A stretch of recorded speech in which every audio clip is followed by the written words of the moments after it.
Damos gracias al Señor por poder seguir como iglesia estudiando el panorama bíblico. En particular, en esta jornada nos toca analizar el libro de Job, poder apreciar a través de este libro profunda riqueza otorgada por nuestro Señor, en la cual no solamente podemos ver la magnitud del dolor terrible que puede experimentar un hombre, sino que por sobre todo yo diría la existencia de un Dios soberano que nunca pierde el control y que siempre cumple sus propósitos perfectos. Acompáñenme en oración. Dios, te damos muchas gracias por darnos el privilegio de poder tener tu palabra, Señor, en nosotros. Gracias porque nos has otorgado el libro de los libros para poder desprender de cada una de las narrativas, de las enseñanzas, de las lecciones, Señor, vistas allá. Oportunidades para nuestro crecimiento y desarrollo personal. Señor, sabemos que finalmente a través de tu palabra tú vas moldeando nuestra vida y a través de este libro en particular, el libro de Job, que nos concederá, Señor, aprender durante este tiempo.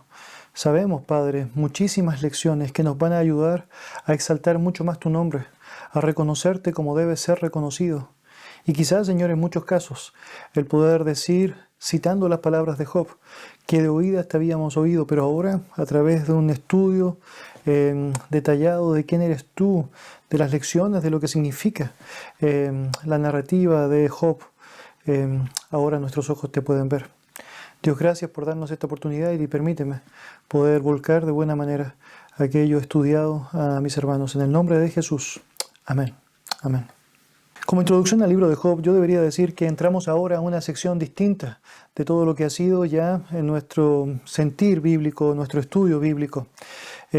Lo que hacemos ahora a partir de este libro es entrar a una sección que se llama sección poética o de libros poéticos.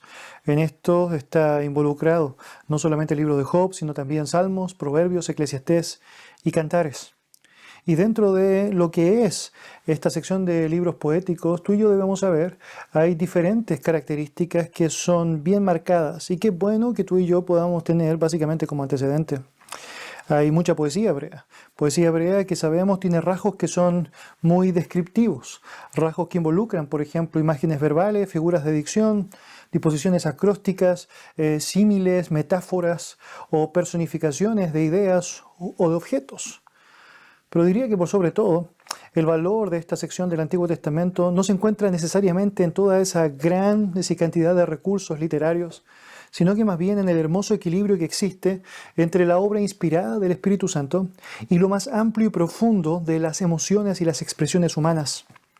El creyente, por medio de un estudio de la poesía, no solamente puede identificarse con los escritores en las diferentes circunstancias que también podría experimentar en su vida, sino que además recibe la certidumbre de que la verdad recibida es el mensaje autoritativo e inmutable de nuestro buen Dios.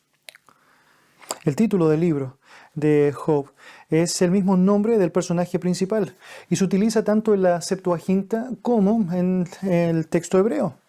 Sabemos, obviamente, como otros libros de la Biblia, hay un reconocimiento a aquel personaje que resalta mucho más en el texto. Y obviamente, si tú y yo ya hemos leído o hemos conocido este libro, sabemos que narra su historia, el desarrollo de esta, cómo Dios está en el control de cada detalle, cada aspecto y finalmente de su propia gloria.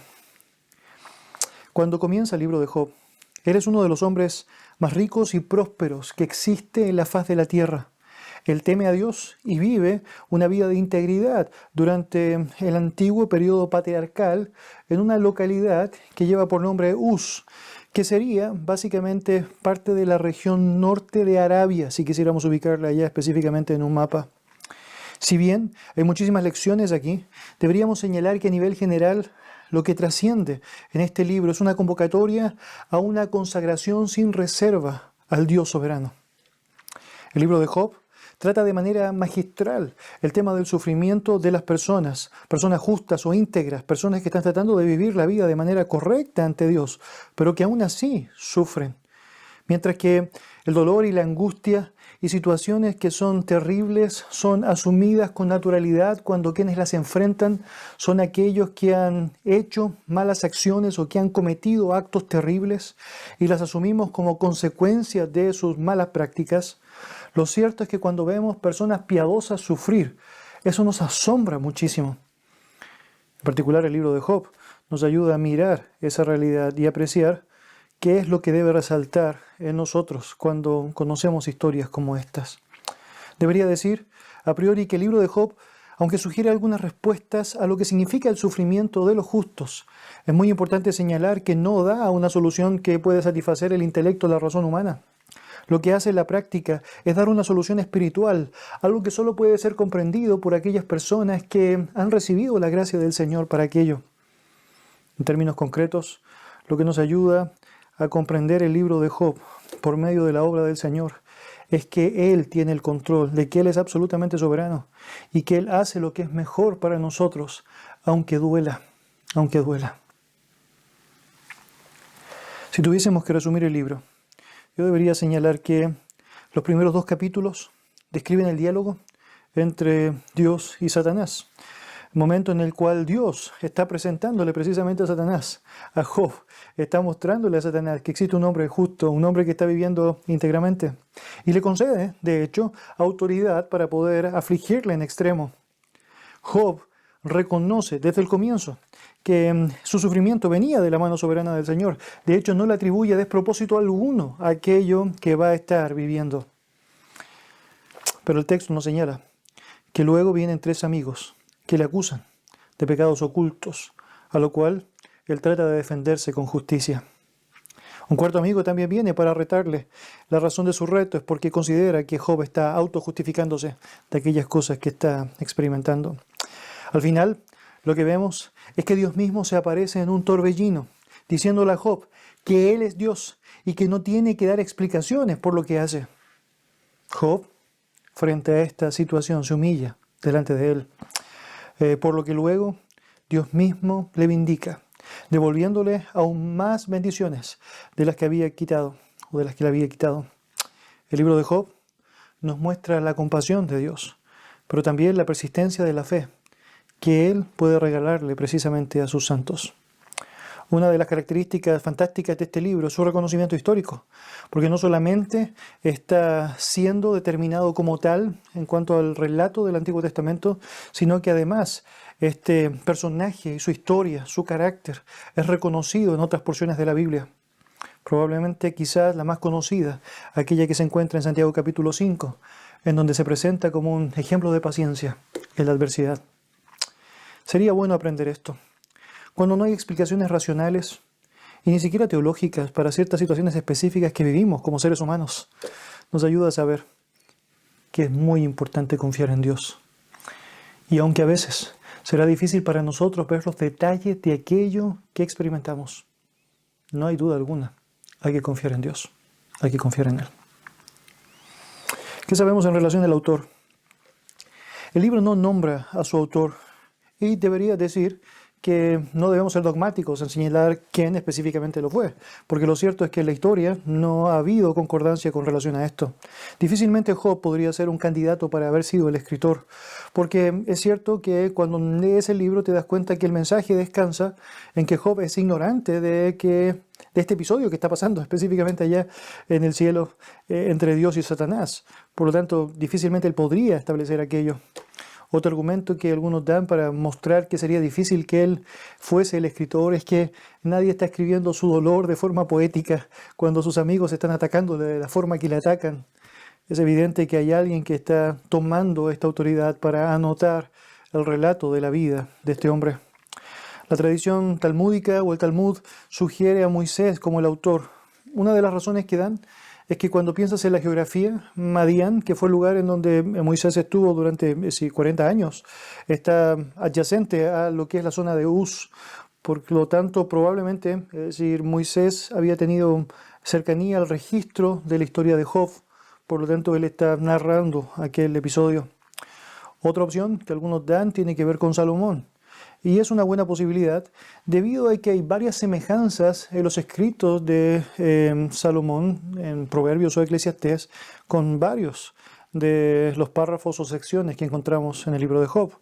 También sabemos que, por excelencia, Salomón es el autor de la mayor cantidad de libros y capítulos en los libros de sabiduría o los libros de poesía.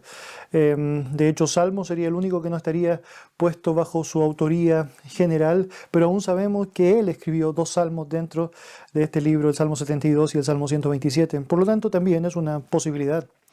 Aunque vivió mucho tiempo después de Job, es muy probable que si Salomón fue quien lo escribió, experimentó algo similar a lo que Moisés hizo cuando Dios le reveló lo que había sucedido en la creación para dejarlo registrado en el libro de Génesis. Bueno, ahora, dejando registrado lo que ha pasado muchos años antes con la historia de Job. Pero no sabemos y no queremos ser firmes en una convicción para asegurar a muerte que él lo escribió. Es decir, Dios no lo ha revelado con profunda claridad, por lo tanto tampoco es algo relevante al respecto. Hay otros que han sido descritos también, obviamente, como posibilidades, pero sin un apoyo suficientemente fuerte como Isaías, Ezequiel, Jeremías o aún Esdras. ¿Qué sabemos en cuanto a la fecha? Bueno, también no vamos a ser firmes o vamos a batallar con respecto a esto, pero hay varias cosas que nos pueden ayudar a situarlo en un contexto aproximado. En el caso de los hechos, entre el 1800 y el 1500 antes de Cristo, hay algunas pistas que yo creo que nos pueden ayudar y que son muy buenas de mencionar y que quiero compartir contigo porque esto es precisamente lo que hacen los estudiosos que quieren situar la cronología, al ver detalles en los libros y a través de esos detalles poder darnos mayor exactitud de sucesos, fechas o antecedentes históricos. Una de esas pistas que podemos encontrar tiene que ver con lenguajes utilizados. Si tú vas a Job, por ejemplo, capítulo 1, versículo 3, quiero mostrarte cómo se define en la Biblia la riqueza que tenía Job. Dice el texto allá, su hacienda era 7.000 ovejas, 3.000 camellos, 500 yuntas de bueyes, 500 asnas y muchísimos criados. Y era aquel varón más grande que todos los orientales. Por lo tanto, la riqueza, la ganancia, la capacidad de Job se ve distinguida a través del ganado, la cantidad de posesiones que tenía. Y esto es muy similar en el paralelo histórico a lo que era el reconocimiento en el tiempo de los patriarcas. De hecho, si usted va a Génesis capítulo 12, va a notar exactamente la misma mención. Génesis capítulo 12.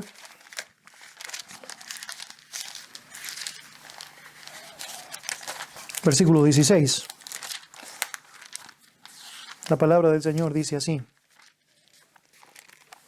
E hizo bien Abraham por causa de ella, y él tuvo ovejas, vacas, asnos, siervos, criadas, asnas y camellos.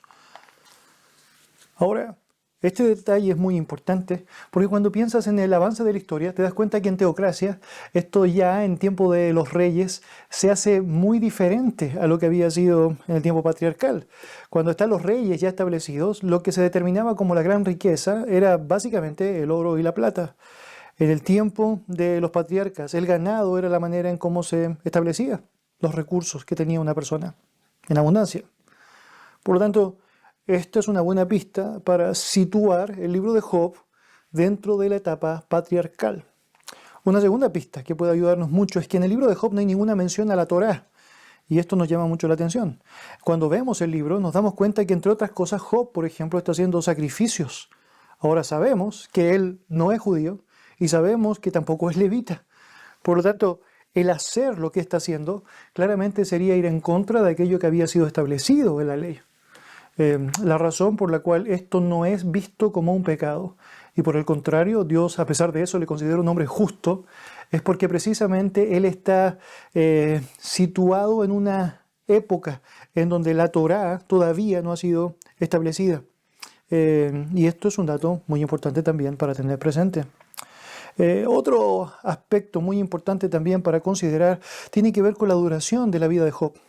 Cuando tú vas al capítulo 42, tú notas que aparece descrita su edad. Job, capítulo 42. Versículo 16 señala lo siguiente: Después de esto vivió Job 140 años y vio a sus hijos y a los hijos de sus hijos hasta la 4ª generación. Ahora nos ayuda a considerar algunos aspectos importantes. Job vivió 140 años después de vivir todo lo que le pasó en el libro. como Dios dobló todo lo que tenía, los judíos dicen, por ejemplo, que él tenía 70 años cuando vivió todo. Por lo tanto, asumimos que vivió 210 años, si hacemos la cifra allá o la suma específica. Su periodo de vida, entonces, encaja en la cronología, en el periodo en donde vivieron los patriarcas. Si tú haces básicamente un paralelo de las edades, puedes notar eso. Tú puedes ver cómo las edades fueron bajando o reduciéndose a medida que las épocas iban avanzando. Por ejemplo, en el caso de Adán, tienes 900 años y toda la generación en el marco de este tiempo viviendo esa tremenda cantidad y teniendo gran longevidad. En el caso de Abraham, tenemos 175 años como el promedio de edad. Y luego, si queremos poner otro paralelo, sería Moisés con 100 años. Por lo tanto, muy importante señalar esto, es decir, su edad encaja o calza en el periodo de los patriarcas. Por lo tanto, estos antecedentes nos ayudan mucho para poder situar, en el caso de los hechos de este libro, entre el año 1800 y el 1500. De hecho, los estudios fijan la fecha de los escritos de Job como básicamente en los días de Abraham, posterior al diluvio y antes de lo que serían los días de Moisés. En cuanto al manuscrito, también es un aproximado, lo más probable es que fue llevado a cabo entre el 1450 y el 930 antes de Cristo. ¿Qué podemos decir con respecto al contexto histórico de este libro? Bueno, aunque es imposible otra vez, como he mencionado, ser exactos con respecto a fechas, es importante enfatizar algo. Job no era judío, por lo tanto no estaba bajo la ley. Cuando él hacía sacrificios, lo hacía básicamente bajo el patrón que Dios había asignado a Adán y Eva. Esto es básicamente lo que era el reconocimiento de la tradición oral. No es el único caso Job que se enmarca dentro de esta situación. De hecho, cuando tú lees el Antiguo Testamento te das cuenta que Dios hizo algo muy especial con hombres justos como Noé, Melquisedec, Enoc, revelándose en ese entonces a través de una transmisión oral en donde ellos estaban preservando ciertos criterios, ciertas vidas piadosas sin tener todo el conocimiento de la Torá. En ese contexto, obviamente, eso habla muy bien de su deseo de querer obedecer a Dios con la información que tenía, querer hacer lo correcto con la poca información que tenía. Debería decir también que en cuanto a la tradición oral de revelación divina, muchas veces es fácil caer en extremos que pueden ser peligrosos. Por un lado, algunas personas juzgan mucho a Job.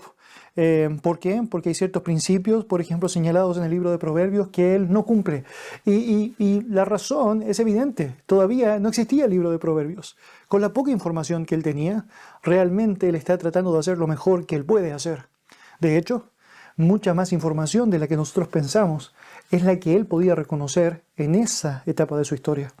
Déjame mostrar otro aspecto que es muy importante y que podría responder al otro extremo peligroso, que es pensar que francamente Job no sabía absolutamente nada.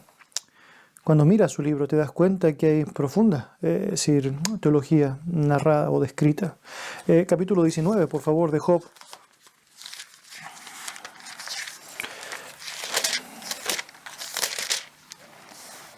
Versículo 25, la palabra del Señor dice: yo sé que mi Redentor vive y al fin se levantará sobre el polvo. ¡Wow! Una declaración tremenda con respecto a la convicción de la existencia del Redentor, la existencia viva del Redentor. Mira el versículo siguiente, el 26. Y después de deshecha está mi piel, es mi carne, he de ver a Dios. Una declaración sorprendente en relación a lo que significa la resurrección física. ¡Wow! Entre los muertos. Si tú estás en el capítulo 1 de Job, vas a ver la declaración que él hace en el versículo 21, por ejemplo, en donde él señala: y dijo, desnudo salí del vientre de mi madre y desnudo volveré allá. Jehová dio y Jehová quitó, sea el nombre de Jehová bendito. Un reconocimiento impresionante de la soberanía de Dios. Y también muchas declaraciones en el marco de este libro que nos hablan de, elementos concretos de la ciencia, que también eran parte del conocimiento que este hombre asimilaba ya en su tiempo. Job, capítulo 26, versículo 7, para citar simplemente uno, en donde se señala: él extiende el norte sobre vacío, cuelga la tierra sobre nada. Por lo tanto, claramente Job tenía un conocimiento, es decir, no todo el conocimiento de la revelación completa, pero sin duda gran conocimiento. Por lo tanto, no debe ser subestimado, pero sí debe ser juzgado con justo juicio, sabiendo que nosotros ahora, desde esta parte de la historia, tenemos toda la revelación ya completa y finalizada. Lo que sí es evidente alrededor del texto es que con la poca información de la revelación completa que él tenía, él estaba tratando de hacerlo mejor y estaba tratando de vivir en justicia, al punto que la recomendación es dada por el propio Dios a Satanás. No debemos olvidar aquello. Para terminar este contexto histórico, debería decir que es importante mantener en mente que el libro de Job es hasta cierto punto atemporal. Se aborda la pregunta común en todos los siglos: ¿por qué sufren el siglo justos? ¿Por qué las personas que tratan de hacer lo correcto de pronto deben enfrentar situaciones difíciles? Pero no nos da una respuesta, sino que más bien yo diría una exhortación a humillarnos, a confiar en Dios y a asumir su soberanía en el descanso correcto de nuestras almas. Un bosquejo básico de Job sería básicamente así: un prólogo que aparece descrito en los capítulos 1 y 2, la sabiduría humana ante el sufrimiento, que cubriría capítulo 3 hasta el capítulo 37, la sabiduría divina ante el sufrimiento, capítulos 38 al 41, en donde vemos a Dios hablando y también vemos a Job finalmente confesando, y el epílogo allá en el capítulo 42. Vamos a tomar algunos minutos para hacer un pequeño y breve panorama de este libro, haciendo menciones específicas a algunos capítulos o versículos que claramente nos van a ayudar a fortalecer nuestra convicción en relación a quién es Dios y también cómo este hombre Job está haciendo lo mejor, tratando de hacer lo mejor con el conocimiento que él posee. Tanto el capítulo 1 como el capítulo 2 nos enfatizan el sufrimiento de Job. Es terrible cuando tú notas los detalles descritos allá, el ver cómo hay tanto sufrimiento experimentado. Ves tras vez cómo está llegando un siervo o una persona a avisarle a Job que algo está siendo perdido, algo se ha perdido, algo, es decir, está quedando atrás. Y vemos obviamente cómo cada una de estas cosas puede terminar siendo sin duda fuentes inagotables de dolor al corazón de este hombre, que sabemos por sobre todo no solamente ha perdido todo aquello que materialmente podría ser tremendamente apreciable, sino que además está perdiendo a su propia familia. Es sorprendente notar al final del capítulo 1, en el versículo 22, esta declaración inspirada, en donde se señala: en todo esto no pecó Job, ni atribuyó despropósito alguno. Él no está en ningún sentido culpando a Dios por esto. Él sabe, Dios tiene el propósito y puede hacer lo que quiera. Dios le ha bendecido enormemente hasta este punto de la historia, tanto material como familiarmente. Bueno, él tiene derecho también a dejar de hacerlo. Esta declaración que aparece allá en el versículo 21, y dijo: desnudo salí del vientre de mi madre y desnudo volveré allá, Jehová dio y Jehová quitó, sea el nombre de Jehová bendito. Muchas veces es utilizada por nosotros cuando tenemos ciertas pérdidas. Yo diría, difícilmente nuestras pérdidas pueden asimilarse a las pérdidas que él experimentó. Y en ese sentido es súper importante considerar cuán útil es para nosotros agradecer a Dios por su misericordia y por su compasión, pero también cómo a veces necesitamos dar sentido y no trivializar el dolor que Job estaba viviendo, que francamente es mucho más grande de lo que muchos de nosotros hemos experimentado en momentos específicos. Uno de los detalles también muy llamativos en estos primeros dos capítulos tiene que ver con la actitud de la esposa de Job. Dice versículo 9, entonces le dijo su mujer: ¿aún retienes tu integridad? Maldice a Dios y muere. Versículo 10, él le dijo, como suele hablar cualquiera de las mujeres fatuas, has hablado, ¿qué? ¿Recibiremos de Dios el bien y el mal no lo recibiremos? En todo esto no pecó Job con sus labios. Mire, en muchas ocasiones hemos utilizado a la mujer de Job como el testimonio de una mujer, sí, no muy buena compañera.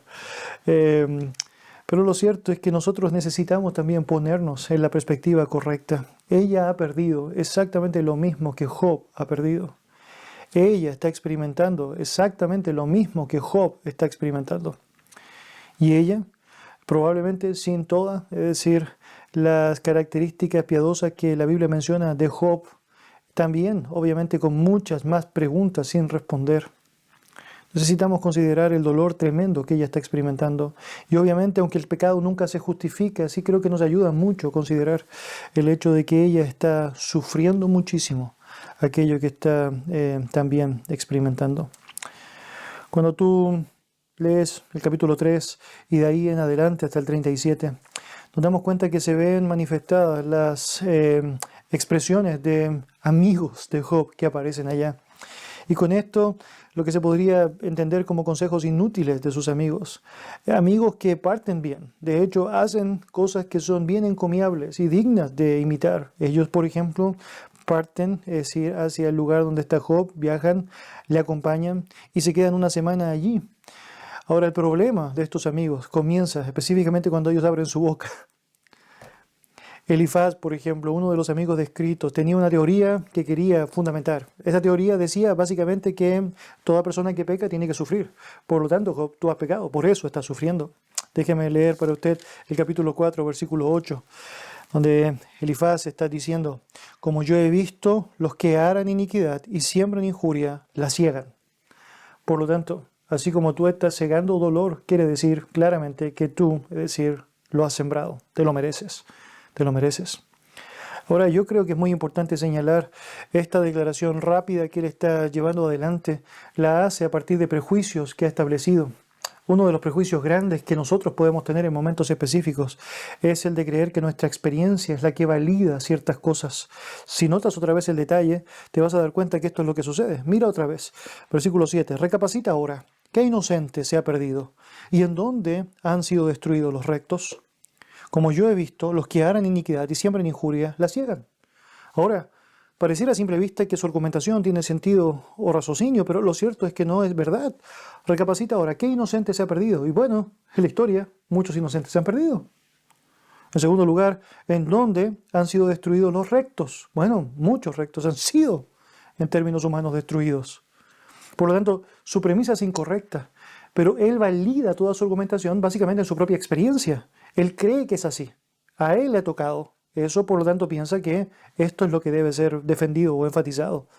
De hecho, para que quede mucho más explícito, él dice, como yo he visto, versículo 8, como yo he visto. Mis hermanos, nos ayuda a considerar esto. No son nuestros consejos ni nuestra experiencia lo que valida la verdad. La verdad es la verdad.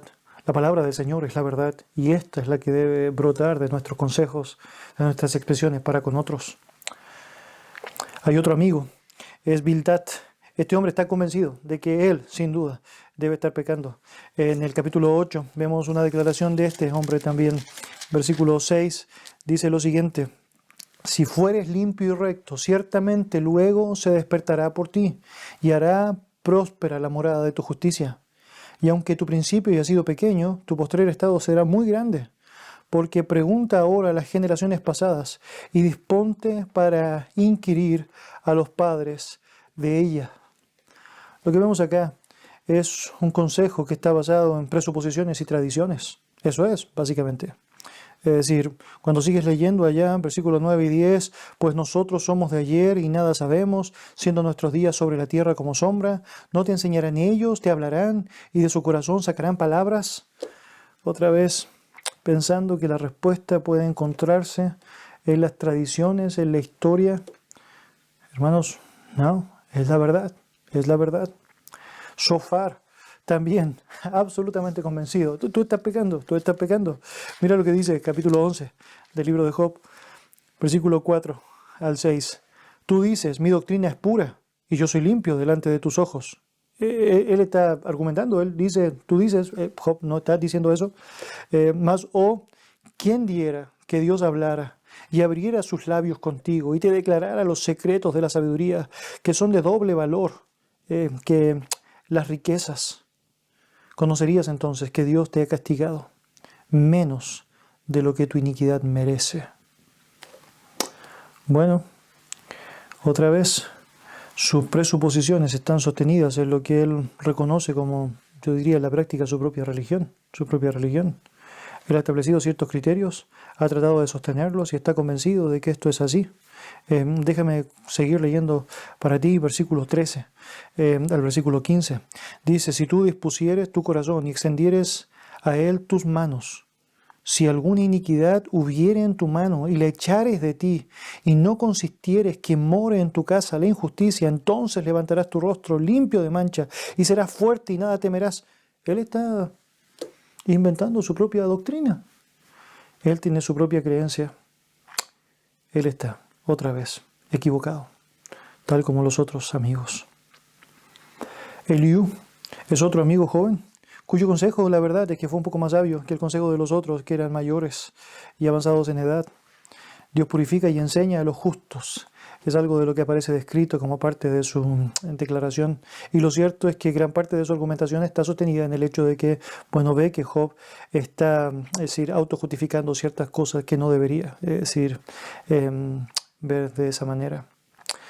Bueno, yo diría, nos ayuda mucho a partir de esta historia de los amigos consejeros de Job, desprender algunos principios que pueden ser muy prácticos para nuestra propia vida.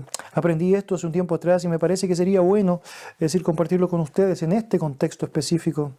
Mire, yo creo nos ayuda mucho como amigos de otros y como, es decir, personas deseosas de aconsejar correctamente a otros. En primer lugar, guardar silencio. Mire, ayuda mucho saber que Dios es muy, es decir, específico y muy claro en ciertos detalles que a veces nosotros olvidamos. Olvidamos, por ejemplo, que debemos llorar con los que lloran. No sé si a usted le pasa, pero hay momentos difíciles cuando alguien ha perdido un ser querido o alguien está sufriendo mucho y tú y yo no sabemos qué decir. Pero por alguna razón pensamos que una buena idea es decir lo que sea. Y lo cierto es que a veces simplemente debemos hacer lo que, bueno, tan sabiamente Dios dice que debemos hacer. Llorar con los que lloran. Por lo tanto, guarda silencio. Y llora con los que están llorando. Se acompaña a aquellos que están pasándola mal. Y a veces no necesitas decir nada. Un segundo consejo práctico que yo creo podemos desprender del relato es que no debemos enfatizar nuestras propias experiencias. Mis queridos, no se trata de lo que nosotros creemos, sino que se trata de lo que Dios ha establecido. Por lo tanto, mucho cuidado con simplemente asumir que porque algo fue visto o vivido por mí, necesariamente eso es lo que te va a pasar a ti. Dios ha dicho lo que va a pasar y eso es precisamente lo que debemos asumir. Y Él ha dicho en su palabra todo lo que necesitamos reconocer. También diría, debemos tener mucho cuidado con simplemente lanzar teología fría. ¿A qué me refiero con esto? De pronto somos muy ávidos para decirle a las personas simplemente Romanos 8:28.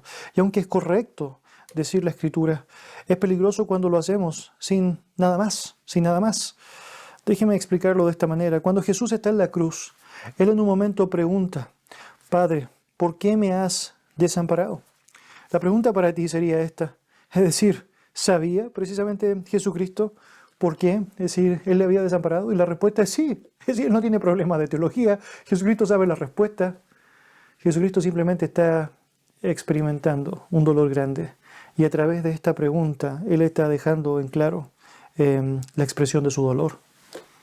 Pero Él sabe la respuesta. Él la sabe. En muchas ocasiones personas van a hacer exactamente lo mismo.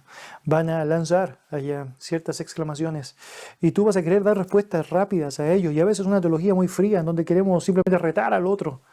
Pero necesitamos entender que hay un contexto específico allá. Personas muchas veces tienen muy claro lo que está sucediendo, pero están expresando su dolor.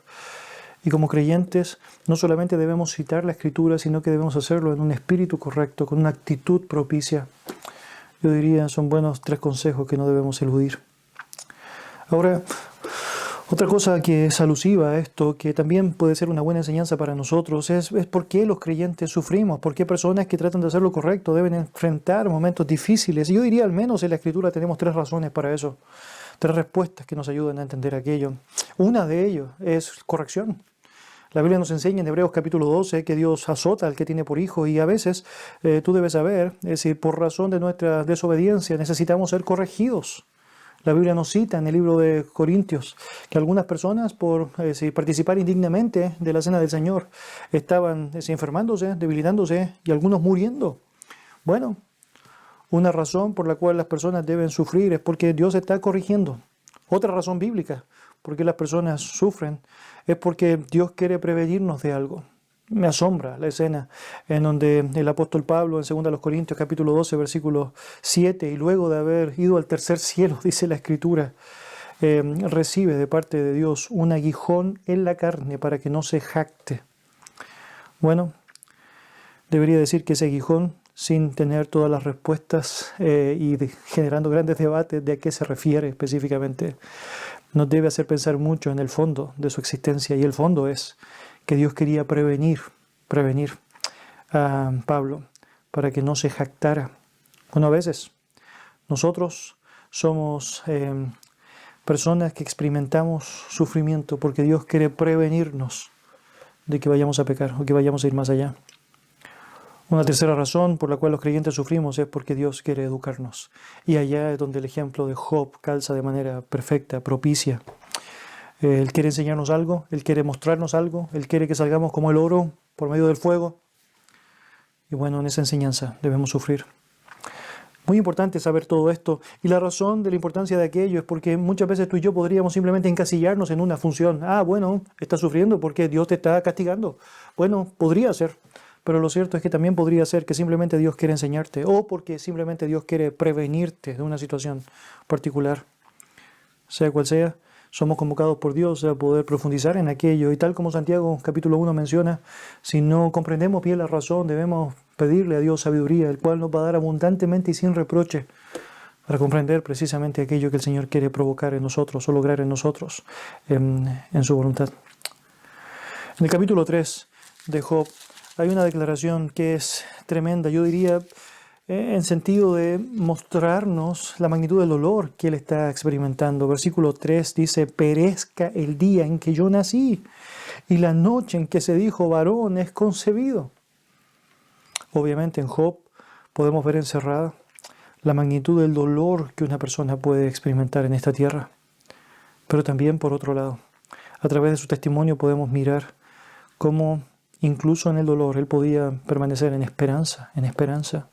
Si usted va al capítulo 14, versículo 14, leemos lo siguiente. Si el hombre muriere, volverá a vivir todos los días de mi edad. Esperaré hasta que venga mi liberación. ¡Wow! ¡Wow! Yo creo que tan asombrante para mi vida, tan asombroso para mi vida, como el dolor que se ve reflejado en este texto en la vida de Job, es ver la esperanza de este hombre. Ejemplo tremendo. En el capítulo 19, un texto que ya leí para ustedes al comenzar, aparece esta declaración, yo sé que mi Redentor vive. Note allá, versículo 25, yo sé que mi Redentor vive y que al fin se levantará sobre el polvo y después de deshecha esté mi piel, en mi carne de ver a Dios. Sin duda, después de 1 Corintios 15, esta es la declaración más tremenda de la resurrección, más impresionante de la resurrección. En el capítulo 28 tenemos allá una declaración también de lo que es la sabiduría, con todo lo que eso involucra, un tremendo pasaje que tú y yo debemos considerar, para evaluar también cómo funciona en nuestra vida este elemento vital. Capítulos 38 al 41, lo que vemos allá es el consejo de Jehová. Y es también descriptivo el poder ver la grandeza de nuestro Dios, haciendo preguntas, compartiendo. Vemos su compasión al estar disponible para bajar precisamente y enseñarle a Job aquello que Job todavía no está entendiendo. Ahora es muy interesante ver que lo cierto es que el Señor no explica ese absolutamente todo de por qué Él está viviendo lo que está viviendo. Pero sí, le enseña a Job que él necesita en humildad aceptar, en integridad aceptar que Dios está llevando adelante sus planes, que no somos quien nosotros para cuestionarle a Él, sino que por el contrario, lo mejor que podemos hacer es confiar en Él, aunque duela. En el capítulo 38, versículo 2, vemos una frase como esta: ¿quién oscurece el consejo con palabras sin sabiduría? Y con eso, obviamente, es decir, podemos cuantificar cuán tremendamente sabio es nuestro Dios. En el capítulo 42 tenemos la vindicación de Job. Y el relato de lo que él está señalando allá también nos asombra. Déjeme leer para usted lo que dice el texto, versículo 1 en adelante. Respondió Job a Jehová y dijo: yo conozco que todo lo puedes y que no hay pensamiento que se esconda de ti. ¿Quién es el que oscurece el consejo sin entendimiento? Por tanto yo hablaba lo que no entendía, cosas demasiado maravillosas para mí que yo no comprendía. Oye, te ruego y hablaré. Te preguntaré y tú me enseñarás. De oídas te había oído, mas ahora mis ojos te ven. Por tanto me aborrezco y me arrepiento en polvo y ceniza. Mis queridos, una de las cosas que nosotros necesitamos asimilar es que cada circunstancia que Dios nos permite vivir es una oportunidad para poder conocer más de Él. Y no siempre estamos haciéndolo. Mire, usted nunca va a conocer en magnitud que Dios es fiel si usted no debe experimentar momentos difíciles en donde la fidelidad de Dios se ve probada. Usted difícilmente podrá apreciar la justicia de Dios, a no ser que pase por momentos en donde su pecado debe ser duramente tratado y su justicia será manifestada. Usted difícilmente puede conocer la compasión de Dios en momentos en donde claramente su alma la anhela, porque obviamente llevado adelante algo que es incorrecto, su misericordia, y cada una de las otras características que están solamente vistas de manera perfecta en Él. No puedes conocerlas si no pasas por situaciones en donde claramente, tu vida está siendo probada. Esto es precisamente lo que Job nos enseña. Al empezar el libro notamos un hombre piadoso, un hombre reconocido por Dios, un hombre que incluso hacía sacrificios siguiendo la tradición oral. Pero lo cierto es que él está confesando después de todo esto que ha vivido, que es terrible, que de oídas lo había oído. Ahora sí, conozco a Dios. Y bendito el Señor cuando nos permite conocerle más a Él en medio del sufrimiento o a pesar de nuestro sufrimiento. La palabra del Señor nos describe al final que este hombre Job se está arrepintiendo en polvo y ceniza. Y cuando tú ves a un hombre a lo largo del libro que no atribuye despropósito a Dios, un hombre que sabe que Dios tiene el derecho a quitar y a dar bajo su propio designio, te sorprende mirar que finalmente terminan arrepintiéndose y humillándose. Y déjame decir que quizás la mejor respuesta que uno tiene para poder dar explicación a esta actitud de Job al final es porque cuando tú ves la realidad de quién es Dios y logras contrastar eso con la bajeza de tu propia vida, no puedes hacer otra cosa que estar frente a Él humillado.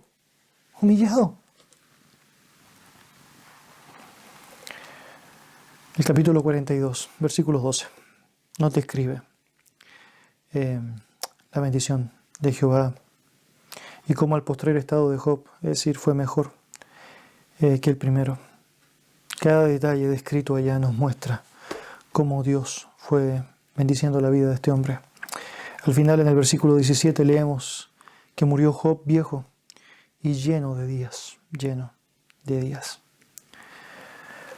Permítame compartir contigo al terminar verdades esenciales que tú y yo podemos desprender de este libro. En primer lugar, diría que hay asuntos que se están llevando a cabo en el cielo con Dios, acerca de los cuales los creyentes no tenemos idea. Esa es la verdad. Job no tuvo idea de aquello que pasó entre Satanás y Dios en esta conversación particular. Bueno, tú y yo no tenemos idea. Sin embargo, debemos saber que muchos de los acontecimientos que suceden allá van a tener efectos en nuestra vida.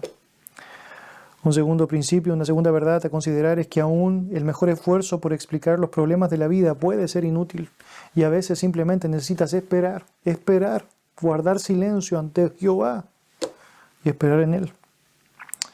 Un tercer principio es que el pueblo de Dios sufre en muchas ocasiones, el falso evangelio ha sido divulgado por iglesias, aún cristianas, en donde se menciona que todo es felicidad, que se acaban los problemas, que nada más malo va a suceder. Francamente, aquello no es cierto. Si nuestro Señor experimentó, turbación, dolor, angustia, oprobio, no esperes que tu vida va a ser diferente. Necesitamos saber que parte del reflejo de ser creyentes y parte del reflejo de tratar de vivir vidas piadosas va a implicar contraposiciones y, entre otras cosas, sufrimiento. Cosas malas suceden todo el tiempo a las personas que tratan de hacer lo correcto. Por esta razón, uno no necesita espontáneamente juzgar a la gente pensando que está sufriendo porque ha pecado necesariamente, sino porque a veces eso va a pasar. Así como Dios hace salir el sol sobre justos e injustos, también la lluvia cae. sobre justos e injustos. Un cuarto principio es que aunque Dios parece estar lejos, la perseverancia en la fe es una virtud sumamente noble, debido a que Dios es bueno y uno puede dejar con seguridad su vida en las manos de Él. La distancia que a veces pareciera que tienes con Dios, producto de lo que estás experimentando, no siempre es una realidad que debe ser asumida con dogmatismo. No necesariamente la pérdida de una situación específica en tu vida o de una circunstancia específica o el dolor de una circunstancia específica significa que Dios no está allí. No. Es una oportunidad para asimilar que hay muchas tentaciones que pueden pasar por tu mente, pero lo cierto es que Dios está y necesitas descansar y confiar en Él. Una quinta realidad es que el creyente en medio del sufrimiento no debe abandonar a Dios, sino acercarse a Él.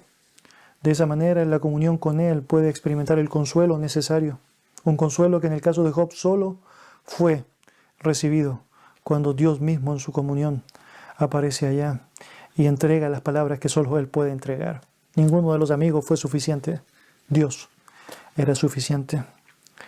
Y por último, el sufrimiento puede ser intenso, pero finalmente terminará para el justo y Dios lo bendecirá abundantemente. Mire, hace una semana atrás escuché un poema que un pastor escribió a partir de toda la situación difícil que se está viviendo en el mundo por medio de la pandemia. Este poema lleva por título, es decir, todo pasará, o esto acabará, algo así es la idea. Y suena, en un sentido, algo sí poético como tal, y en muchas ocasiones simplemente podría ser asimilado por algunos como algo cliché, pasará, esto se acabará, esto terminará.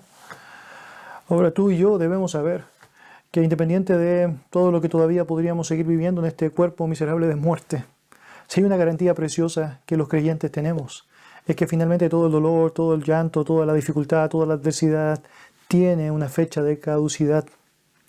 Lo cierto es que en el Señor estamos plenamente convencidos de que todo el dolor que podemos experimentar aquí pasará. Y que las aflicciones del tiempo presente nunca serán comparables con la garantía de la gloria venidera que en nosotros ha de manifestarse. Vamos a orar. Gracias, amado Dios, por darnos tu palabra y gracias, Dios, por el ejemplo de Job.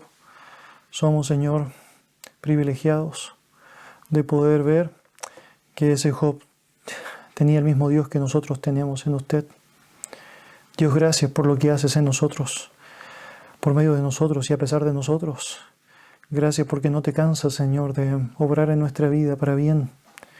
Y porque, Señor, luego de apreciar momentos difíciles en nuestra vida, no podemos hacer otra cosa que humillarnos ante usted y darte la gloria y las gracias, porque francamente nos has perfeccionado. Dios, ayúdanos a poder mirar, apreciar, imitar el ejemplo de paciencia, Señor, el ejemplo de perseverancia de hombres como Job, pero por sobre cualquier otra cosa, Señor, apreciarte a ti, porque finalmente cualquier característica buena, cualquier reacción positiva, procede, Señor, de tu gracia, de tu obra, de tu generosidad infinita. Que tu nombre sea exaltado. Oramos agradecidos. Amén. Amén.